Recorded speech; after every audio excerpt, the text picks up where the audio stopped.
নমস্কার দর্শকবৃন্দ, RS TV লাইভে জ্যোতিষ সমাধানের শর্ট ভিডিওতে আপনাদেরকে স্বাগত জানাই।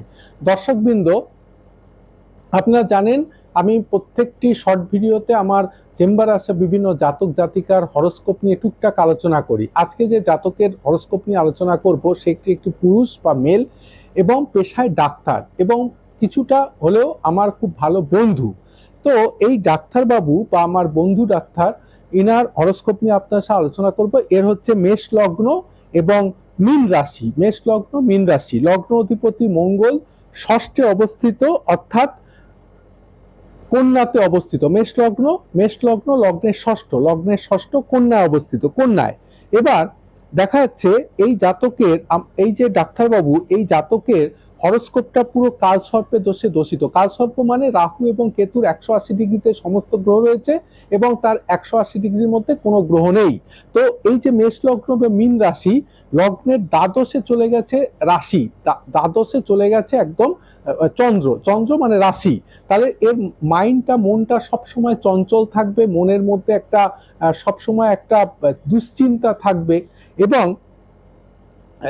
এদিকে মেষ, বৃষ, মিথুন, কর্কট, সিংহ পর্যন্ত কোনো গ্রহ নেই, তুলাতে কোনো গ্রহ নেই, বৃশ্চিকে কোনো গ্রহ নেই, মিনে কোনো গ্রহ নেই, মকরে কিন্তু বৃহস্পতি নিচস্থ, বৃহস্পতি কর্কটে তুঙ্গস্থ হয় এবং মকরে নিচস্থ হয়, বৃহস্পতি মকরে নিচস্থ। একাদশে রয়েছে রবি, বুধ, শুক্র অর্থাৎ কুম্ভর ঘরে এবং দ্বাদশে মিনে রয়েছে চন্দ্র, শনি এবং দুজনেই চন্দ্র এবং শনি দুজনে কিন্তু শনির নক্ষত্রে, অর্থাৎ পাওয়ারফুল নক্ষত্র শনির নক্ষত্রে রয়েছে। তাহলে এর মাইন্ডটা সবসময় চঞ্চল থাকবে এবং মনের মধ্যে একটা অস্থিরতা। কিন্তু এখানে প্রশ্ন থাকতে পারে যে তাহলে এত যদি এবং তার পাম বা হস্ত আমি বিচার করেছি, সেখানেও দেখেছি যে হস্তরেখাতেও কিন্তু খুব একটা ভালো যোগ বা ভালো কিছু যে একদম সুন্দর সেরকম কিছু পাইনি।